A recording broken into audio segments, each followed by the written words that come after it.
السلام عليكم ورحمة الله وبركاته. إن الحمد لله نحمده ونستعينه ونستغفره نعوذ بالله من شرور أنفسنا ومن سيئات أعمالنا من يهده الله فلا مضل له ومن يضلل فلا هادي له وأشهد أن لا إله إلا الله وحده لا شريك له وأشهد أن محمدا عبده ورسوله أما بعد. எல்லாமுள்ள அல்லாஹ்வின் நல்லடியார்களே, சகோதர சகோதரிகளே, அல்லாஹ் நமக்கு வழங்கி இருக்கக்கூடிய இந்த இஸ்லாமிய மார்க்கத்தை அதனுடைய தூய்மையான வடிவத்தில் அறிந்து கொள்ள வேண்டும் என்ற பெயராவலோடு தமிழ்நாடு தௌஹீத் ஜமாத் ராமநாதபுரம் தெற்கு மாவட்டம் மண்டபம் கிளை சார்பாக நடைபெறக்கூடிய இந்த உள்ளரங்கு நிகழ்ச்சியில் நாம் எல்லாம் இங்கே ஒன்று கூடியிருக்கின்றோம். இந்த தருணத்தில் அமெரிக்காவின் காட்டுத்தீயும் ஆணவக்காரர்களின் அழிவும் என்ற தலைப்புல ஒரு சில முக்கியமான செய்திகளை நாம் அறிந்து கொள்ள இருக்கின்றோம்.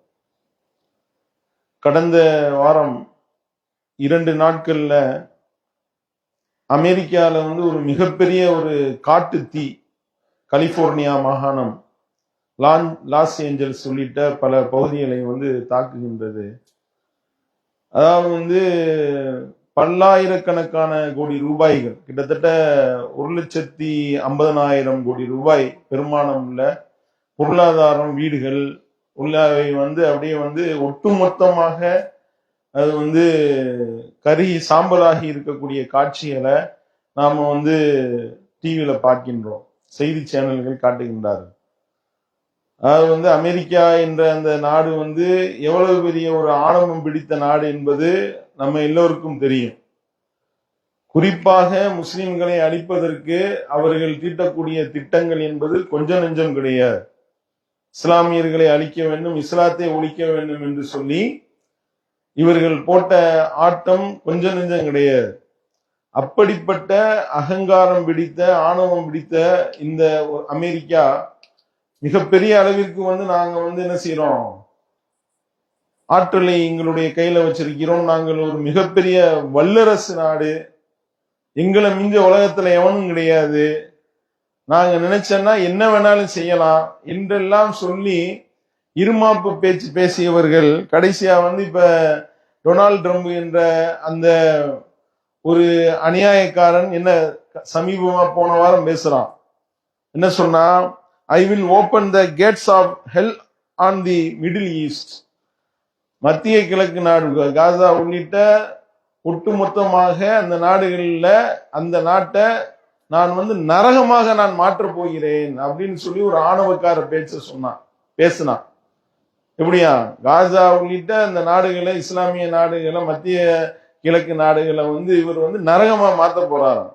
இவன் சொல்லி அடுத்த நாளே பாத்தீங்கன்னா ஒட்டுமொத்த கலிபோர்னியா மாகாணம், அமெரிக்காவுடைய ஒரு பகுதியே நரகமாக மாறிவிட்டது என்று அவர்கள் கூக்குரல் போட்டுக் கொண்டிருக்கின்றார்கள். அழுது புலம்பிக் கொண்டிருக்கக்கூடிய காட்சியை நம்ம பார்க்கின்றோம். யாருடைய துன்பத்திலையும் இன்பம் அடைய வேண்டியது நம்மளுடைய விஷயம் கிடையாது, நம்முடைய நோக்கம் கிடையாது.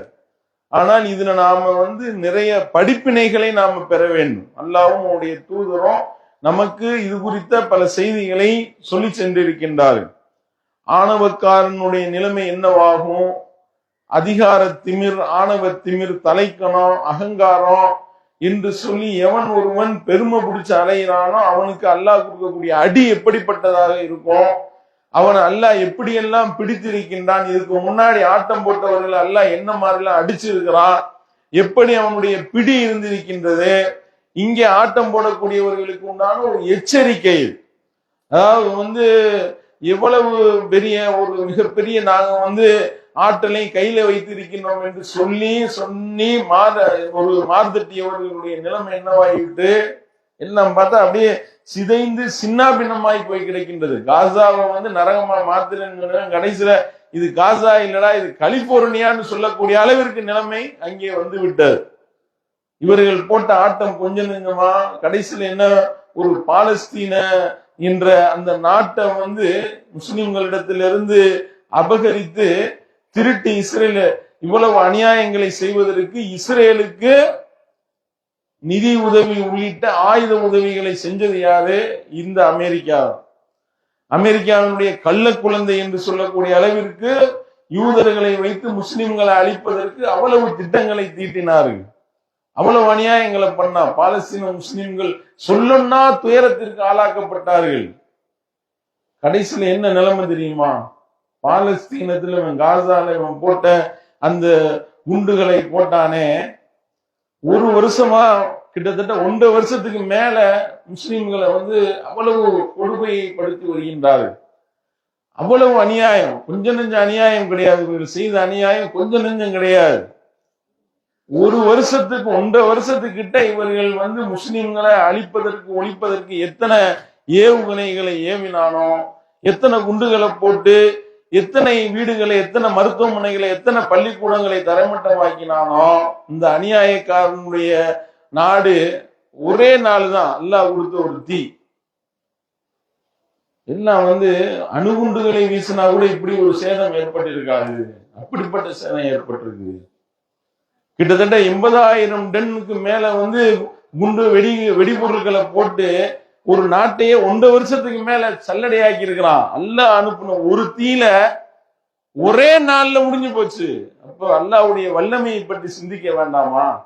அல்லாஹ் கேட்கின்றானே, கம் அஹ்லக்னா கப்லஹும் மினல் குரூன், இதுக்கு முன்னாடி எத்தனையோ சமுதாயத்தை நான் அழித்திருக்கின்றன, நீங்க சிந்திக்க மாட்டீங்களா? இதுக்கு முன்னாடி எவ்வளவோ ஆணவக்காரர்கள் அழிந்திருக்கின்றார்கள். அல்லாஹ் சொல்லி காட்டுகின்றான். இதெல்லாம் மிகப்பெரிய படிப்பின. எல்லாரும் எங்களால எல்லாம் முடியும், எங்களால முடியாது எதுவும் இல்லை என்று பேசினானே டொனால்ட் ட்ரம்ப், நான் காசாவை நரகமாக ஆக்குவேன் நானே, அடுத்த நாளே எல்லாம் அடிச்சிருக்கான். சிந்திக்க வேண்டும், சிந்திக்க வேண்டிய நேரம் இது. ஆணவக்காரர்கள் சிந்திக்க வேண்டும். அல்லாஹ் தன்னுடைய திருமறையில சொல்லி காட்டுகின்றான். அலம் தர கைஃப ஃபஅல ரப்புக பிஆத் இரமதாத்தில் இமாத் அல்லதி லம் யுக்லக் மிஸ்லுஹா ஃபில் பிலாத் وثمود الذين جابوا الصخر بالوادي وفرعون ذي الاوتاد الذين طغوا في البلاد فاكثروا فيها الفساد فصب عليهم ربك صوت عذاب ان ربك لبالمرصاد. வர்ணனை கேள்வி கேட்கிறான். அலம் தர கைஃப ஃபஅல ரப்புக பிஆத், ராதுடைய சமுதாயத்தையும் தூண்களை உடைய ரம்வாசிகளுடைய அந்த சமுதாயத்தினரையும் உம்முடைய ரப்பு எப்படி ஆக்கினான் என்பதை நீ பார்க்கலையா? அல்லாஹ் கேள்வி எழுப்புறான். அல்லதி லம் யுக்லக் மிஸ்லுஹா ஃபில் பிலாத், இதுக்கு முன்னாடி இவர்களை போன்ற ஒரு வலிமை மிக்க படைப்பை நான் படைத்ததே கிடையாது அப்படின்ட்டான் அல்லாஹ். அப்படின்னா எவ்வளவு பெரிய வலிமை மிக்க படைப்பா அவங்க இருந்திருப்பாங்க. யோசனை பண்ணி பாருங்க. அந்த 6 கூட்டம் எவ்வளவு பெரிய ஒரு வலிமை மிக்க படைப்பாக இருந்தார்கள். அப்படிப்பட்ட வலிமை மிக்க படைப்பாக இருந்த அந்த 6 கூட்டத்தை அல்லாஹ் என்ன செஞ்சான் தெரியுமா? சபூன லயாலின் சப லயாலின் சமானியத் ஐயாமின் ஹுசூமா, 7 இரவுகளும் 8 பகல்களும் அப்படியே ஒரு காற்றை அனுப்பினான். அல்லாஹ் ஒண்ணும் இல்லாம போயிட்டாங்க. அப்படியே வேரோடு பிடுங்கி வீசப்பட்ட அந்த மரங்களை போல அவர்கள் ஒண்ணும் இல்லாம ஆக்கிட்டாங்க. அவர்கள் மீதம் இருக்கின்றார்களா? அல்லாஹ் கேள்வி கேட்கிறான். அப்படி அல்லாஹ் அடிப்பான். அடிச்சான்னா ஆணவக்காரர்களை அல்லாஹ் பிடித்த வரலாறு அப்படிப்பட்டது.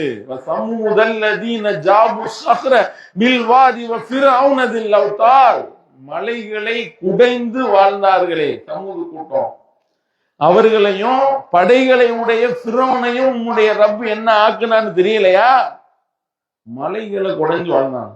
மலைகளை குடைஞ்சு முதல்ல இப்ப வெடிகுண்டுகளை வச்சே மலைகளை திறக்கிறது சிரமமா இருக்கு. இந்த காலகட்டத்தில் அவ்வளவு எந்திரங்களை வச்சிருக்கிறாங்க. பொக்லைன் இருக்கு, என்னென்னமோ டூல்ஸை வச்சு உடைக்கிறார்கள். உடைக்க முடியாமல் இருக்கின்றது இந்த காலகட்டத்தில். ஆனால் அந்த காலகட்டத்தில் இந்த மாதிரி வெடிகுண்டு கிடையாது, எந்த விதமான பயங்கரமான ஆயுதங்களும் கிடையாது. ஆனால் மலைகளை குடைந்து வீடுகளை அமைத்திருக்கிறார். அப்ப எவ்வளவு வலிமையான ஆளா இருந்திருப்பாங்க. அப்படிப்பட்ட அந்த வலிமை மிக்க கூட்டத்தை எல்லாம் நான் அழிக்கலையா? அவர்களுடைய முடிவு என்ன ஆச்சு போய் பாரு, அல்லாஹ் சொல்லி காட்டுகின்றான். சமூதல்லதீன ஜாபு ஸஹ்ர பில் வாதி வ ஃபிரௌன தில் அவ்தாத், அல்லதீன தாவு ஃபில் பிலாதி ஃபஅக்தரு ஃபீஹல் ஃபஸாத், அவர்கள் இந்த பூமியில குழப்பத்தை அதிகமாக்குனாங்க, ஃபசாதுகளை அதிகமாக்கி அல்லாஹ்க்கு இணை கற்பிக்கக்கூடிய விதத்துல அவர்களுடைய ஆட்டம் அதிகமாக இருந்தது. ஃபஸப்ப அலைஹிம் ரப்புக ஸௌத அஸாப் இன்ன ரப்பக லபில் மிர்சாத், அவர்களுக்கு எதிராக அல்லாஹ் வேதனையினுடைய சாட்டையை சுழற்றினான். எடுத்தான் வேதனையுடைய சாட்டை, ஒண்ணும் இல்லாம ஆயிட்டான். ஃபிரௌன் என்ன ஆட்டம் போட்டான் யோசனை பண்ணி பாருங்க. இப்ப அமெரிக்கா போடுற ஆட்டத்துக்கு முன்னாடி அதெல்லாம் ஒரு விஷயமே கிடையாது. ஆனா ரப்புக்குமுல் ஆலா அப்படின்னா, நான் தான் உங்களில் மேலான இறைவன் அப்படின்னா, என்னை விட பெரிய இறைவன் வேற எவனும் கிடையாதுன்னா ஃபிரௌன். மூசா அலைஹிஸ்ஸலாம் போய் சொல்றாங்க, என்னுடைய இறைவன் அவன் தான் என்னை தூதரை அனுப்பி இருக்கிறான், அவன் தான் நம்மளுடைய இறைவனாக இருக்கிறான் அப்படின்னு சொல்லுவாங்க.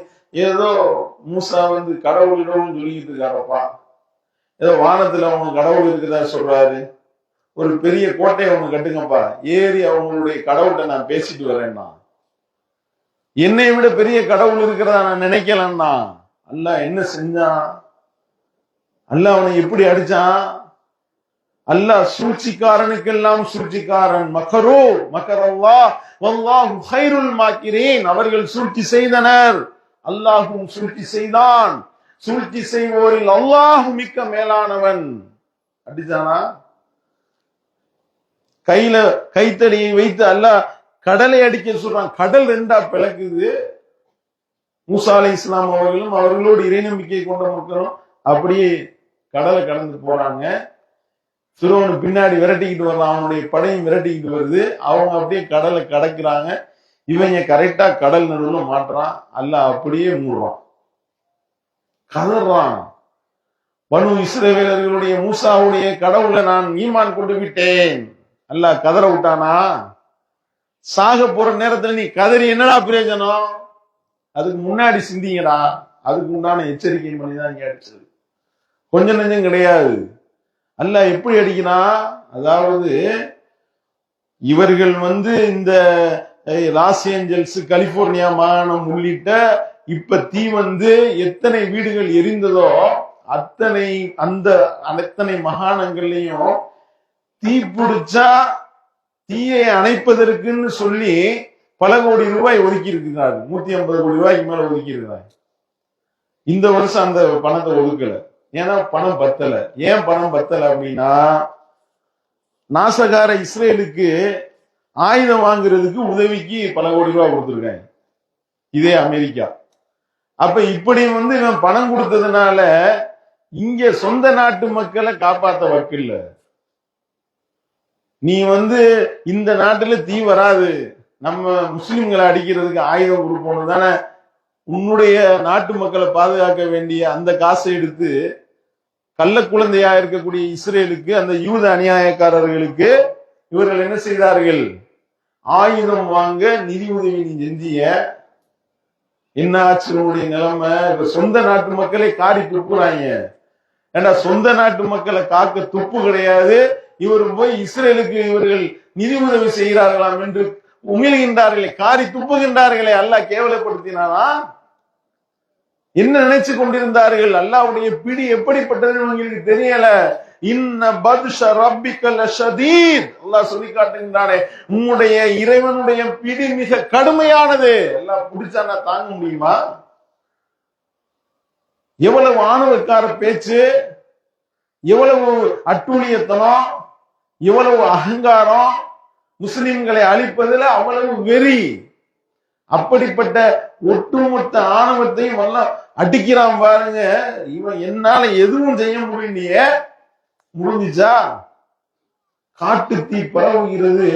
அந்த காட்சியில அந்த தீ எரிஞ்சு வீடுகளை சாம்பலாக்கி விட்ட அந்த மக்கள் பேட்டி கொடுக்குறாங்க. எல்லாம் ட்விட்டர்லயும் எக்ஸ்தலத்திலையும் எல்லாத்துலயும் வந்திருக்கின்றது. பேஸ்புக் அது அப்படியே அந்த வீடியோக்கள் எல்லாம் ஃபேக்னு இவங்களுக்கு ஒத்துக்கிற முடியல, மனசு ஏத்துக்கிற மாட்டேங்குது. நம்ம நாடு அழிஞ்சு இப்படி நாசமா போச்சே என்று சொல்லி அந்த வீடியோக்களை கூட பகிர்வதை அவர்களால் ஒப்புக்கொள்ள முடியவில்லை. அல்லாஹ் அந்த அளவுக்கு கதற விட்டிருக்கின்றான். இதுதான் அல்லாஹ்வுடைய அடின்றது. என்ன செய்யறதுன்னே தெரியல, அப்படி கதறுகின்றார்கள். அவர்களால அது ஜீரணிக்க முடியல. ஏன்னா அல்லாஹ்வுடைய பிடி அப்படிப்பட்டது. அல்லாஹ் அடிச்சான்னா தாங்க முடியாது. அவனுடைய பிடி அப்படிப்பட்டதாக இருக்கும். அதை அவர்கள் உணர்ந்தார்களா? சிந்திக்கணும். ஏன்னா படைச்ச இறைவன் எல்லாத்தையும் உற்று நோக்கக்கூடியவனாக இருக்கிறான். இன்ன ரப்பஹு கான பிஹி பசீரா. உங்களுடைய இறைவன் உங்களை உற்று நோக்கக்கூடியவனாக இருக்கின்றான். அல்லாஹ் சொல்லி காட்டுகின்றானே. அல்லாஹ் பார்க்கலன்னு நினைக்கிறீங்களா? அல்லாஹ் கேட்கிறான். அந்த அநியாயக்காரர்கள் செய்யக்கூடிய அட்டூழியங்களையும் அநியாயங்களையும் நான் பார்க்கலன்னு நினைச்சுக்கிட்டு இருக்கீங்களா? அப்படி கிடையாது. அவர்கள் ஆட விடுவேன். எதுக்கு? என்னுடைய பிடி மிக பெரும் பிடியாக பிடிக்க வேண்டும் என்பதற்காக அல்லாஹ் சொல்லி காட்டுகின்றான். அல்லாஹ்வுடைய பிடி அப்படிப்பட்டதாக இருக்கும். அல்லாஹ் எச்சரிக்கை பண்ணா, வல நுதி கண்ணகும் மினல் அதாபில் அதுனா நூனல் அதாபில் அக்பரில் அல்லஹும் யர்ஜிஊன். உங்களுக்கு ஒரே அடியா மிகப்பெரிய நரக வேதனையில கொண்டு உங்களை தள்ளிட மாட்டேன். அதுக்கு முன்னாடி சின்ன சின்ன வேதனைகளை நான் உங்களுக்கு அனுப்புவேன். அந்த சிறு வேதனைகளை நான் கொடுக்கும் போதே நீ திருந்திக்கோ. அல்லாஹ் எச்சரிக்கிறான். எதுக்கு நான் இந்த சின்ன வேதனையை கொடுக்கிறேன் தெரியுமா?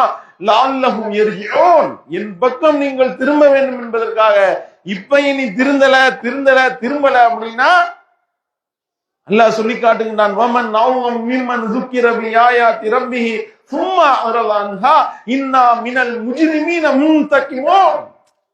நம்முடைய இத்தகைய அத்தாட்சிகளை கொண்டு வசனங்களை கொண்டு நாம அவர்களுக்கு அறிவுறுத்தி அவர்களுக்கு சிமிட்டம்களை கொடுத்து சின்ன சின்ன வேதனைகளை கொடுத்து அவனுக்கு அறிவு வரட்டும், நீ படிப்பினை பெறுவா, என் பக்கம் நீ திரும்புவ, நீ நல்லவனா மாறிடுவ அப்படின்றதுக்காக நான் அத்தாட்சிகளை வழங்கி வசனங்களை சொல்லி எல்லாத்தையும் சொல்லி அதன் மூலம் அறிவுறுத்தப்பட்ட பிறகும் எவன் அதை விட்டும் புறக்கணித்து செல்கின்றானோ, எவன் அதை புறக்கணித்து விட்டானோ அவனை விட மிகப்பெரிய அநியாயக்காரன் வேற யார் இருக்க முடியும்? அல்லாஹ் கேள்வி கேட்கிறான்.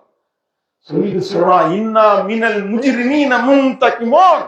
இத்தகைய குற்றம் புரியக்கூடிய பாவிகளை, அந்த குற்றவாளிகளை நான் பழி தீர்த்தே தீர்வேன் அப்படின்றாங்க. எவ்வளவு பெரிய எச்சரிக்கை பாத்தீங்களா?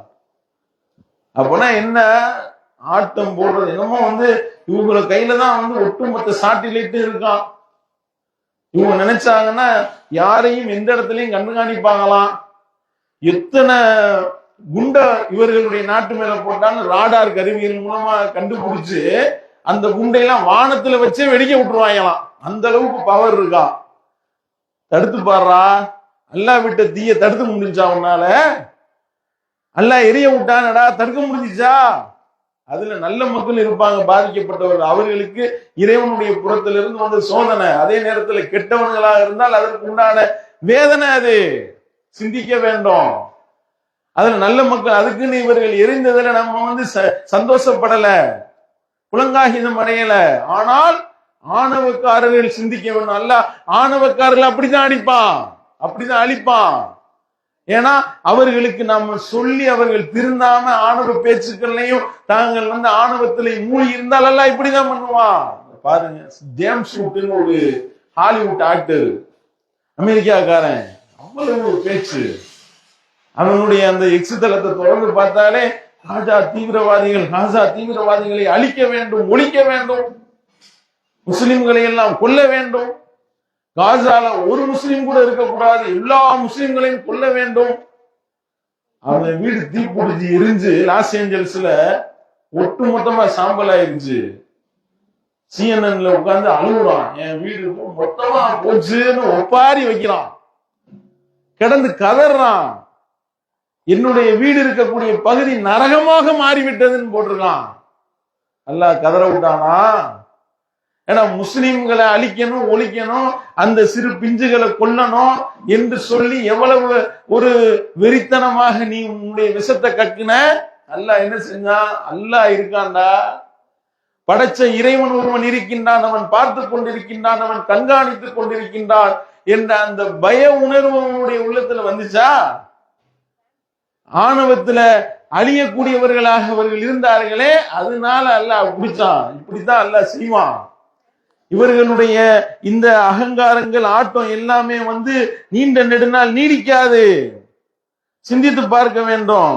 அதே மாதிரி பாருங்க, அந்த தீயை வந்து பரவும் போது இவர்களால தடுக்க முடியல. அதாவது ஒரு இடத்துல தீ பிடிச்சி எரியுதுங்க, உடனே அதை தடுத்து நிப்பாட்டி இருக்கலாம்ல. ஆனால் 150 கிலோமீட்டருக்கு மேல வந்து ஸ்பீடா வந்து காத்து வருது, காத்து அடிக்குது. அடிக்கிற காத்துல இருக்குது அதை போட ஒண்ணு. அப்ப அவ்வளவு அந்த காற்றுல அவர்கள் வந்து எந்த அளவிற்கு வந்து அந்த காற்று வந்து தாக்குது அப்படின்னா அவர்களால கட்டுப்படுத்த முடியல. அதாவது வந்து என்ன செய்வாங்கன்னா வந்து ஹெலிகாப்டர் மேல வந்து அப்படியே எடுத்து ஹெலிகாப்டர்ல இருந்து அவங்க வந்து என்ன செய்வாங்க, தண்ணீரை பீச்சி அடிக்க வைக்கிறது. இங்க ஹெலிகாப்டருக்கு மேலையும் பிடிச்சி எரியுது. என்ன செய்ய முடியும்? தடுக்க முடிஞ்சுச்சா? தடுத்தார்களா? இவர்கள் எவ்வளவு பெரிய ஆற்றல் மிக்கவர்களாக இருந்தாலும் அல்லாஹ் என்ன செஞ்சா, அவர்களுடைய அந்த டெக்னாலஜி எல்லாமே ஒண்ணும் இல்லாமல் போய்விட்டது அந்த காட்டுத்தீயின் முன்னால். அல்லாவா பார்த்து ஏதாவது ஒரு குளிர்காத்தை அனுப்பி விட்டு ஒரு மழை பெய்ய செஞ்சா மட்டும்தான் தப்பிப்பாங்க, இல்லாட்டினா ஒண்ணும் செய்ய முடியாது. இதுதான் யதார்த்தம். அப்ப நம்ம சிந்தித்து பார்க்க வேண்டும், ஆணவக்காரர்களுடைய முடிவு என்ன ஆனது? இதுக்கு முன்னாடி ஃபிரௌன் என்ன செஞ்சான்? ஆது சமுதாயம் என்ன செய்தது? சமூக சமுதாயத்தை அல்லாஹ் எப்படி அழிச்சான்? நூஹ் நபியினுடைய சமுதாயம் என்ன ஆட்டம் போட்டார்கள் அவர்களை அல்லாஹ் என்ன நிலைக்கு ஆக்கினான்? கேட்க காது உள்ளவன் கேட்டுக்கோ, சிந்திக்கக்கூடிய உள்ளத்தை உடையவன் சிந்திச்சுக்கோன்றான் அல்லாஹ். அப்ப சிந்தித்து பார்க்க வேண்டும். இதே அமெரிக்கால எவ்வளவு அநியாயம், கொஞ்சம் கொஞ்சம் அநியாயமா பண்ணாங்க இதுக்கு முன்னாடி. யோசனை பண்ணி பாரு. இதே அமெரிக்கா வந்து முஸ்லிம்களை ஒழிப்பதற்காக, இஸ்லாத்தை அழிப்பதற்காக ஒண்ணும் இல்லாத குற்றச்சாட்டை சொல்லி முஸ்லிம்கள் தான் அந்த ஈஃபில் அந்த ட்வின்ஸ் டவரை வந்து உடைத்தார்கள், இடித்தார்கள் சொல்லி செப்டம்பர் 11 அட்டாக்கு, ட்வின்ஸ் டவர் இடிக்கப்படுது. உடனே சொல்லிட்டாங்க முஸ்லிம்கள் தான் இருக்கு காரணம். குர்ஆன்லயே அப்படி இருக்குன்ட்டாங்க. குர்ஆன்லயே இந்த மாதிரி வந்து ஒரு வசனத்துல வந்து இந்த மாதிரி வந்து 2 எங்களுடைய கட்டடத்தை இடிக்க சொல்லி குர்ஆன்லயே இருக்கு. குர்ஆன் தீவிரவாத புத்தகம். செப்டம்பர் 9வது மாசம் 11ஆம் தேதி அட்டாக் ஆச்சு. செப்டம்பர் 11 110 மாடி கட்டடம் சொல்லிட்டாங்க. 9வது அத்தியாயத்துல 110வது வசனத்துல 110வது கட்டடம் இருக்கா, 110வது வசனமா, 110 மாடி கட்டடம். 9வது அத்தியாயம் அத்தௌப அத்தியாயம், 9வது அத்தியாயம் செப்டம்பர் 9 செப்டம்பர் 11ஆம் தேதி 11வது ஜுஸ்ல இருக்கு அப்படின்னு சொல்லி விட்டாங்க. கடைசியா எடுத்து படித்து பார்த்தோம்னு நல்லா ஒரு செய்தியை பேசுறான். அவர்களுடைய கட்டடங்களை இடிங்க அப்படின்னு ஒரு வசனம் வருது, போட்டு விட்டாங்க. இதை வச்சுதான் 110 மாடி கட்டடத்தை வந்து அல்லாஹ்வே குர்ஆன்ல இடிக்க சொன்னதான் இடிச்சிட்டாங்க முஸ்லிம்கள். இவர்கள் தான் தீவிரவாதி அப்படின்னா. இவர்கள் சொன்னோனையுமே உங்களுடைய உள்ளத்துல என்ன தோணுது? அந்த வசனத்தை எடுத்து படிச்சு பார்க்க நினைக்கிறீங்களா இல்லையா? இந்த மாதிரி ஒவ்வொரு அமெரிக்கர்களும் படிக்கணும்னு நினைக்கிறாங்க. இவன் இப்படி பரப்பி விட்டோம்னீங்க, ஆஹா என்ன இது 9வது அத்தியாயத்துல 110வது வசனத்துல என்னடா இருக்கு, என்ன இருக்கு, இடிக்க சொல்லி இருக்காங்களே, ட்வின்ஸ் இடிக்க சொல்லி எல்லாம் சொல்லிட்டான் அவங்கள குர்ஆன்லயே அப்படின்னு சொல்லி இந்த பொய்யுரைகளையும் இந்த அவதூறுகளையும் எப்ப பரப்புனாங்களோ அப்பதான் குர்ஆன் வந்து ஆங்கில பிரதிகள் வந்து விற்று தீருது. கண்ணா பின்னாடி விக்குது. எல்லாம் வந்து குர்ஆனை வாங்கி படிக்க ஆரம்பிக்கிறாங்க. படிக்க ஆரம்பிக்கிறப்பதான் தெரியும், படிக்கிறப்பதான் என்னடா தீவிரவாத புத்தகம், இவ்வளவு அற்புதமான கருத்துக்கள் இருக்கு, இவ்வளவு அற்புதமான கருத்துக்கள் அடங்கிய நல்லொழுக்கத்தை போதிக்கக்கூடிய, இறை கோட்பாட்டை போதிக்கக்கூடிய இப்படிப்பட்ட ஒரு வேதத்தையா இவர்கள் தீவிரவாத புத்தகம் சொன்னாங்க என்று சொல்லி இந்த அவதூறை எப்பொழுது இவர்கள் பரப்பினார்களோ அதுக்கப்புறம் தான் அமெரிக்காவுல இஸ்லாத்தினுடைய எழுச்சி மிகப்பெரிய அளவிற்கு வளர்ந்தது. சாரையா மக்கள் இஸ்லாத்தை தழுவுறாங்க. மிக பெரிய அளவிற்கு இஸ்லாத்தை வந்து ஏற்றுக்கொள்ளக்கூடியவர்களுடைய எண்ணிக்கை கூடுது அமெரிக்கால. அதுக்கெல்லாம் காரணம் என்ன? இவர்கள் சொன்ன இந்த அவரு. அல்லாஹ் எப்படி சூழ்ச்சியாளன்னு தெரியுதா? அல்லாஹ் இப்படிதான் சூழ்ச்சி செய்ய, நீ சூழ்ச்சி செய்ய, அல்லாஹ்வும் சூழ்ச்சி செய்வான். சூழ்ச்சி செய்வோரில் அல்லாஹ் மிக்க மேலானவன் நல்லா சொல்லி காட்டானா இல்லையா? கண் கூட பார்த்தோம்ல, நல்லா கண் முன்னாடி நிகழ்த்தி காட்டுறாங்க. அதுக்கப்புறம் தான் இஸ்லாத்தினுடைய எழுச்சி அதிகமாகுது. முஸ்லிம்கள் அவ்வளவு ஏன்னா டவுன்லோடு பண்றாங்க. திருமறை குர்ஆனுடைய அந்த அப்ளிகேஷன்கள் அதிகமா டவுன்லோட் ஆகுது. திருமறை குர்ஆனுடைய அந்த செய்திகளை டவுன்லோட் பண்றாங்க. இஸ்லாத்தினுடைய செய்திகளை டவுன்லோட் பண்றாங்க. எல்லாம் படிக்க ஆரம்பிக்கிறாங்க. எல்லா செய்திகளை படிக்க ஆரம்பிச்சா அல்லாஹ்வுடைய அருளால இஸ்லாத்தினுடைய எழுச்சி அதிகமாகி அமெரிக்காவுல மிக வேகமாக வளர்ந்து வரக்கூடிய மார்க்கமாக இஸ்லாம் இருக்கிறது. புள்ளி விவரங்கள் வந்துருச்சு. ஹலாலான உணவுகளுடைய முக்கியத்துவத்தை மக்கள் விளங்குறாங்க. ஹலால் இறைச்சி இந்த பன்னிக்கறி எல்லாம் தின்னாம மக்கள் விழிப்புணர்வு அடைகிறாங்க. பார்த்தா ஹலால் இறைச்சிக்கு டிமாண்ட் ஆகுது. அமெரிக்கால ஹலால் இறைச்சி விற்கக்கூடிய கடைகள்ல கியூக்கள் அதிகமாகுது. எத்தனையோ தேவாலயங்கள் அப்படியே கொத்து கொத்தா முஸ்லீமா மாறுறாங்க. தேவாலயங்கள் பள்ளிவாசல்களாக மாறுகிறது. நைட் கிளப்புகள் பள்ளிவாசல்களாக மாறுது.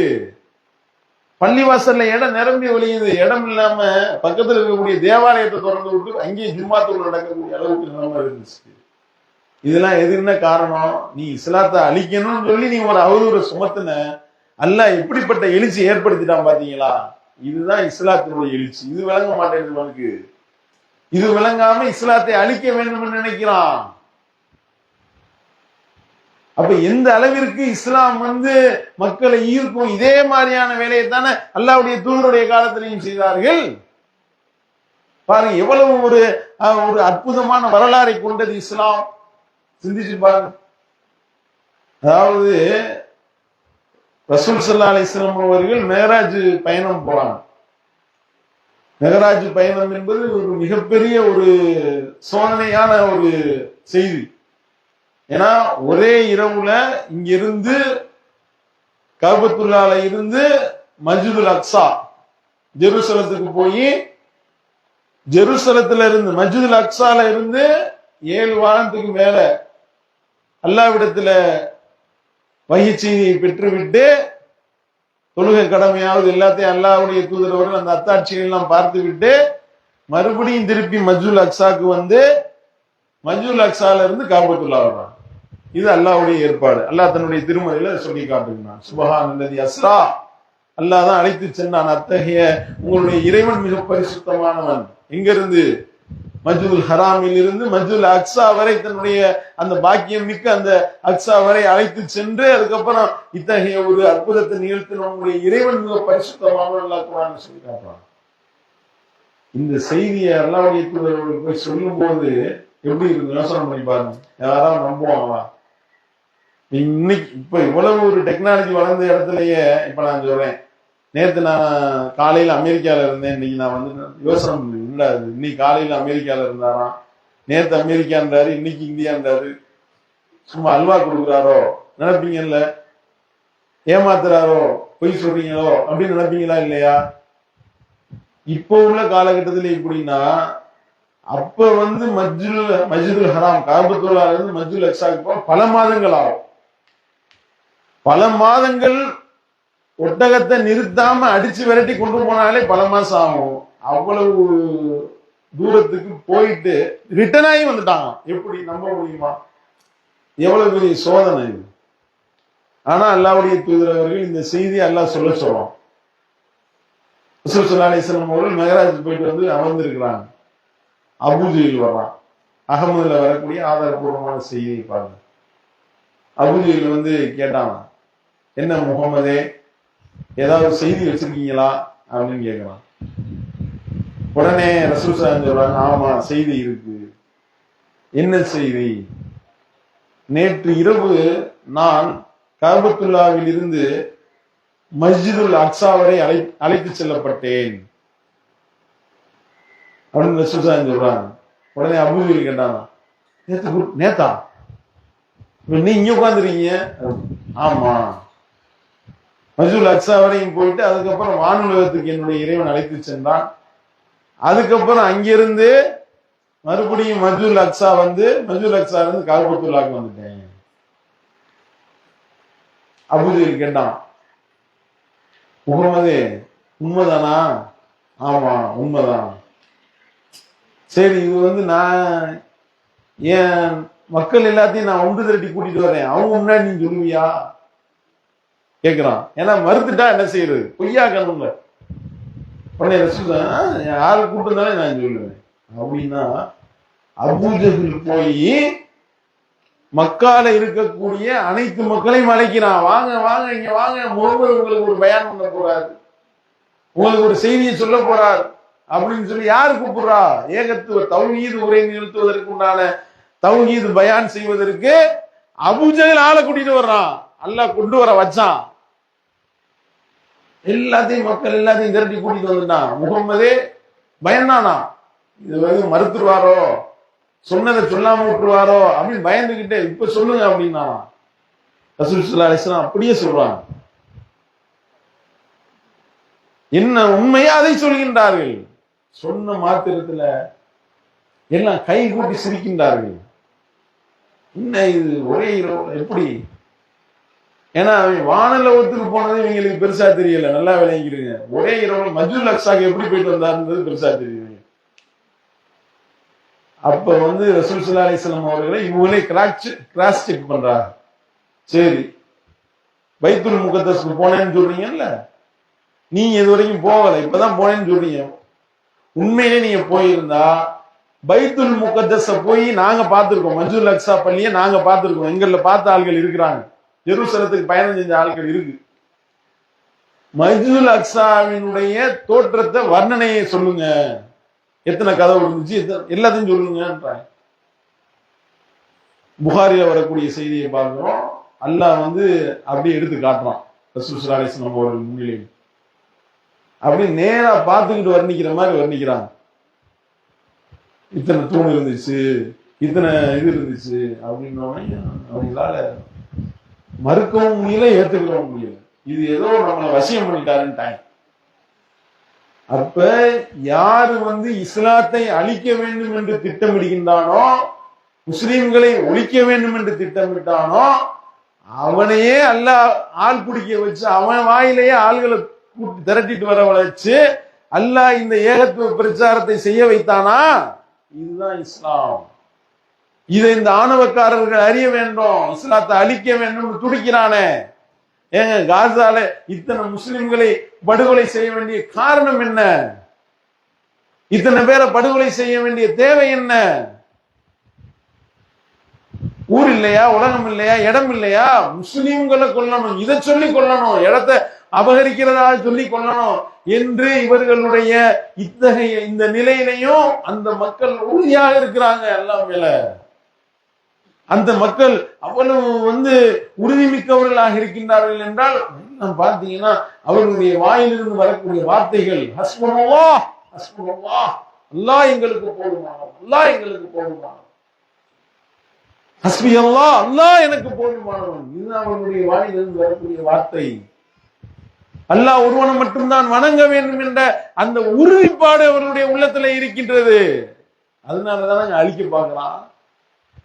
அதனாலதானே இஸ்லாத்தினுடைய அடிவேரை ஆட்டி பார்க்க பார்க்கின்றான், அழியோடு அழிக்க பார்க்கின்றான்.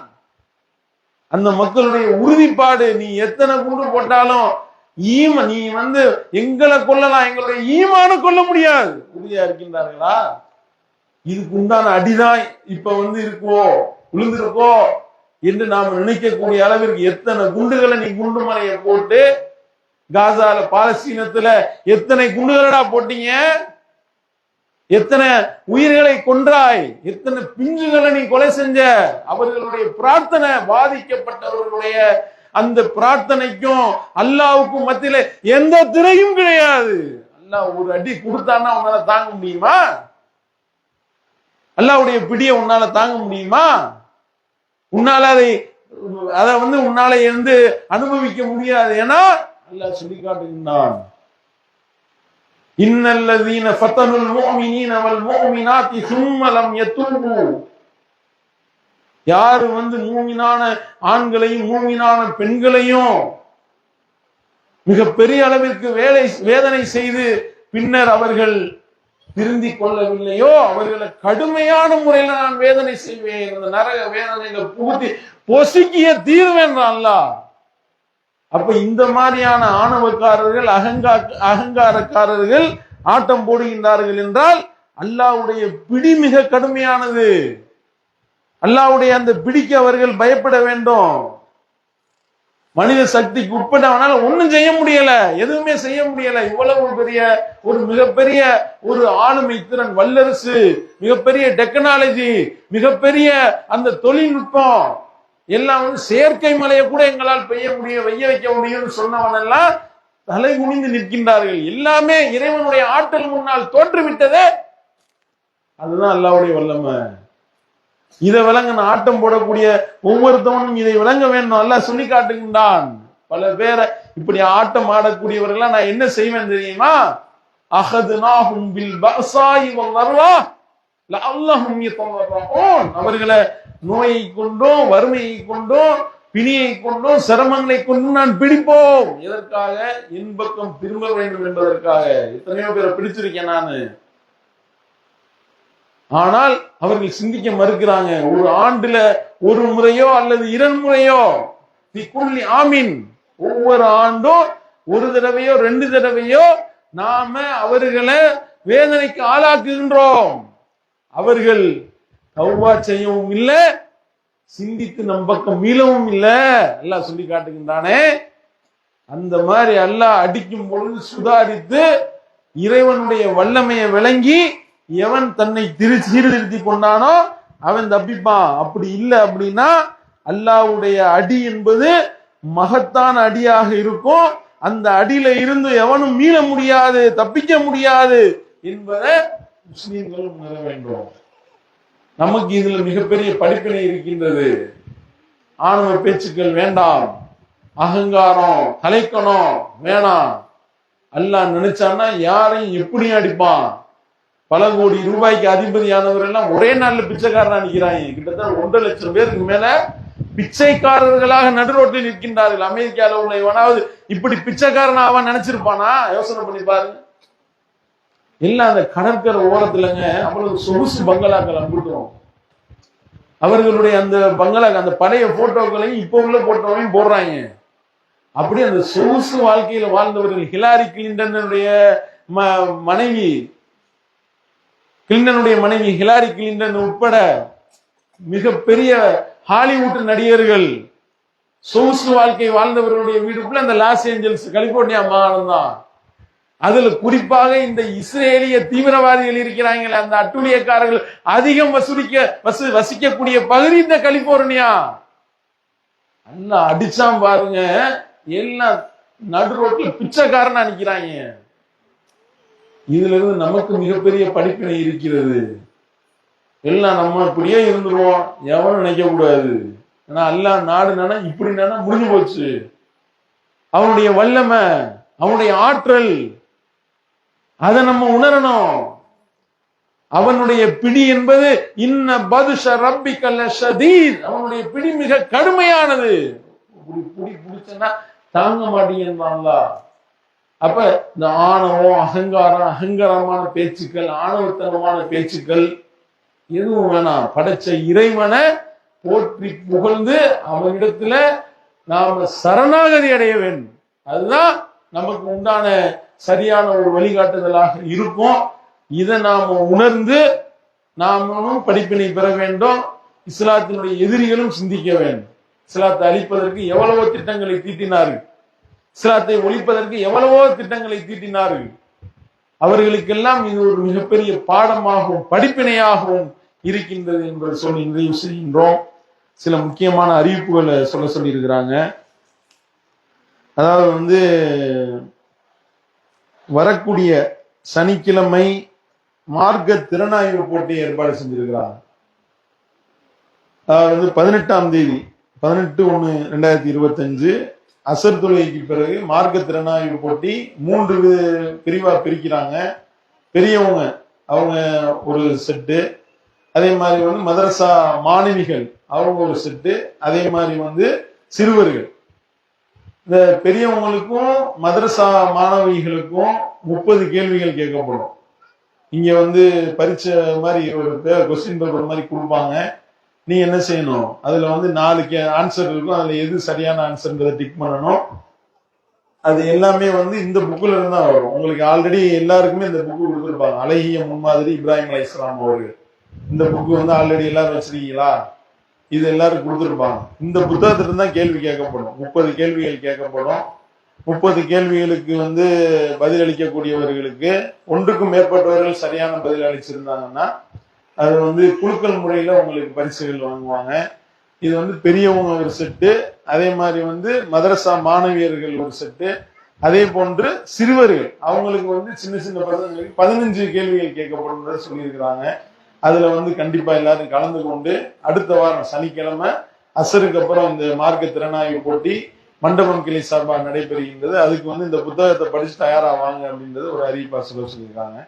அடுத்து அல்லாவுடைய மகத்தான கிருபையை கொண்டு மண்டபம் கிளை சார்பாக, தமிழ்நாடு தௌஹீத் ஜமாத் மண்டபம் கிளை சார்பாக 6ஆம் வகுப்பு முதல் 9ஆம் வகுப்பு வரை உள்ள மாணவர்களுக்கு இலவச டியூஷன் சென்டர் வந்து ஆரம்பிச்சிருக்கிறாங்க. மர்கஸ்லயே சொல்லி தருவாங்க. டெய்லி 6 to 7 1.5 மணி நேரம் மர்கஸ்ல இலவசமாக டியூஷன் சொல்லி தரப்படுகின்றது. அதுக்கு உங்களுடைய பிள்ளைகளை அனுப்பி விடுங்க. 10ஆம் கிளாஸ் 12ஆம் கிளாஸ் இவங்கள படிக்கக்கூடிய மாணவர்களுக்கு கணிதம், அறிவியல் இந்த 2 பாடம் மட்டும் சிறப்பு வகுப்புகள் வந்து இலவசமாக நடத்த இருக்கின்றார்கள். 6 to 7. அதுலயும் வந்து நீங்க கலந்து கொண்டு பயன்பெறும்படி கேட்டுக்கொள்கின்றோம். இறுதியாக ஒரு அறிவிப்போட முடிச்சிருவோம். அல்லாஹ்வுடைய மகத்தான கிருபையை கொண்டு நம்முடைய மண்டபம் கிளை மர்கஸ் அது வந்து எப்படி இருக்குன்னு நீங்க பாக்குறீங்க. எல்லாம் ஒரு கூரை கொட்டையில தான் நம்ம இருக்கிறோம். கடைசியா வந்து பெய்த மழையில மர்கஸே முங்கிருச்சு டோட்டலா, உங்க எல்லாருக்கும் தெரியும். அதுக்கப்புறம் மர்கஸ் நனைஞ்ச எல்லாமே முங்கி, அதுக்கப்புறம் ஏன்னா அவ்வளவு பெரிய மழை, அல்லாஹ்வுடைய ஒரு சோதனை. அப்ப இந்த மாதிரியான ஒரு நிலையில இப்ப வந்து நம்ம வந்து ஒரு இடத்த வாங்கி அந்த இடத்த நம்ம வந்து முடிக்கிறதுக்கு இன்னும் வந்து 7,60,000 ரூபாய் தேவைப்படுது. அப்ப இதை வந்து உங்கள்ட்ட அறிவிக்க சொல்லியிருக்கிறாங்க. ஒவ்வொரு நபர்களும் ஒரு 2,500 ரூபாய் மேனி, ஒரு 300 பேரிடத்துல நம்ம வந்து பங்குகளா வாங்குவோம் அப்படின்னு சொல்லி முடிவெடுத்திருக்கிறாங்க. இதுவரைக்கும் ஒரு 10 பேர் வந்து கொடுத்ததான் சொல்லியிருக்கிறாங்க கிளையில இருந்து. அப்ப மீதி உள்ள 290 பங்குகள் தேவைப்படுது. நீங்க உங்களுடைய உறவினர்களுடைய, உங்களுடைய நண்பர்கள், தெரிஞ்சவர் எல்லாருக்கும் எடுத்து சொல்லுங்க. ஒரு 300 பேர் 290 பேரிடத்துல நீங்க வந்து பொருளாதாரத்தை வாங்கி கொடுத்து அல்லாஹ்வுடைய அருளால அந்த இடத்தை முடிச்சுட்டு அடுத்து நம்ம கட்டுமான பணிக்கு உண்டான பணிகளை செய்வாங்க. அந்த வகையில நாம வந்து அல்லாஹ்வுடைய ஆலயம் அமைவதற்கு நாம நம்முடைய பொருளாதாரத்தை எவ்வளவு செலவிட முடியுமோ அவ்வளவு நம்ம செலவிடுவது மறுமையில நமக்கு வந்து சுவனத்துல ஒரு மாளிகையை பெற்று தரும் என்று நபிகள் நாயகம் ஸல்லல்லாஹு அலைஹி வஸல்லம் சொல்லி இருக்கிறாங்க. ஏன்னா இவ்வளவு கூரைக்கொட்டையில இருந்துகிட்டு எவ்வளவு சிரமப்படுறோம்ன்றது உங்களுக்கு தெரியும். நீங்க பயானுக்கு வர்றீங்க, நிகழ்ச்சிகளை பயன்பெறீங்க, மக்தப் மதரசா நடக்குது, மாணவ மாணவியர்களுக்கு பாடம் புகட்டப்படுகின்றது, பௌலாக்குறைக்கு இப்ப இலவச டியூஷன் சென்டர் ஆரம்பமாயிருக்கின்றது, மார்க்க திறனாய்வு போட்டி, இஸ்லாமிய பெண்கள் இஸ்திமா நிகழ்ச்சி, இஸ்லாமோட இனிய மார்க்கம் நிகழ்ச்சி, இஸ்லாமோட எளிய மார்க்கம் நிகழ்ச்சி, ஜும்மா உரைகள், ஐவேல தொழுகை, அதே மாதிரி கிராமப்புற தாவா, மெகாபூர் பிரச்சாரம், வீடு வீடா போய் நீங்களே வீடு வீடா தனிநபர் தாவா செய்து எவ்வளவு பிரச்சாரங்களை செஞ்சு இணைவிப்பு பொருள்களை எடுக்கிறீங்க. இவ்வளவு பணிகளும் இன்னும் வீரியம் பெற வேண்டும் என்றால் அல்லாஹ்வுடைய மகத்தான அருளை கொண்டு நாம் என்ன செய்யணும், இந்த மர்கஸ் வந்து நம்ம பகுதியில ஒரு கட்டிடமாக எழும்புவதற்கு நீங்க வந்து உங்களுடைய பொருளாதாரத்தை கொடுத்தீங்கன்னா சதக்கத்துல் ஜாரியாவாக நிரந்தர நன்மையாக காலத்துக்கும் நிரந்தரமாக நன்மைகளை பெற்று தரக்கூடிய ஒரு நம்ம ஓதா போனதுக்கு அப்புறம் நமக்கு நன்மை வரும். அப்படிப்பட்ட ஒரு வகைக்காக நீங்க உங்களுடைய பொருளாதாரத்தை செலவிடுங்க என்பதை சொல்லி நிறைவு செய்கின்றேன். வாய் தவானா அனில் ஹம்துலில்லாஹி ரபில் ஆலமீன். அஸ்ஸலாமு அலைக்கும் வரஹ்மத்துல்லாஹி வபரகாத்துஹு.